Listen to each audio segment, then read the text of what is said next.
এবার চিরতরে ঘুমের দেশে চলে গেছেন সৌদি আরবের সেই ঘুমন্ত রাজপুত্র। দীর্ঘ ২০ বছর কোমায় থাকার পর তার মৃত্যু হয়। এই সময়ে মাঝে মধ্যেই রাজপুত্রের হাত বা আঙুল নড়ার দৃশ্য সামাজিক যোগাযোগ মাধ্যমে ভাইরাল হতো। বিস্তারিত সৈয়দ নওশাদের ডেস্ক রিপোর্টে।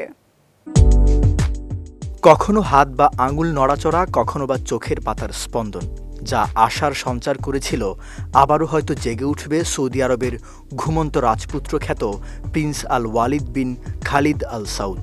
কিন্তু সকল প্রচেষ্টাকে ব্যর্থ করে দীর্ঘ ২০ বছর কোমায় থাকার পর মারা গেছেন এই সৌদি প্রিন্স। মৃত্যুকালে তার বয়স হয়েছিল ৩৬ বছর। এনডিটিভি বলছে ২০০৫ সালে মাত্র ১৫ বছর বয়সে লন্ডনে একটি ভয়াবহ সড়ক দুর্ঘটনার শিকার হন আল ওয়ালিদ বিন খালিদ বিন তালাল। সে সময় তিনি যুক্তরাজ্যের একটি সামরিক কলেজে পড়াশোনা করছিলেন।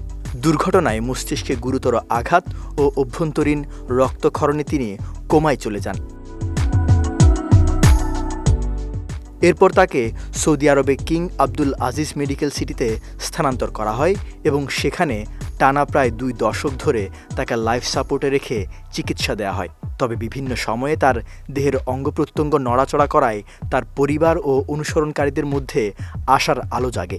পরবর্তীতে তার জীবন ও সংগ্রামের ভিডিও সোশ্যাল মিডিয়ায় ছড়িয়ে পড়লে তা কোটি মানুষের হৃদয় ছুঁয়ে যায়।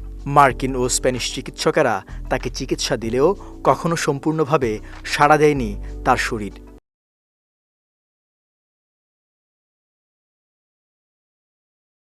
১৯৯০ সালের এপ্রিল মাসে জন্মগ্রহণ করা আল ওয়ালিদ ছিলেন প্রিন্স খালেদ বিন তালালের জ্যেষ্ঠ পুত্র এবং সৌদি আরবের বিখ্যাত ধনকুবের প্রিন্স আল ওয়ালিদ বিন তালালের ভাতিজা।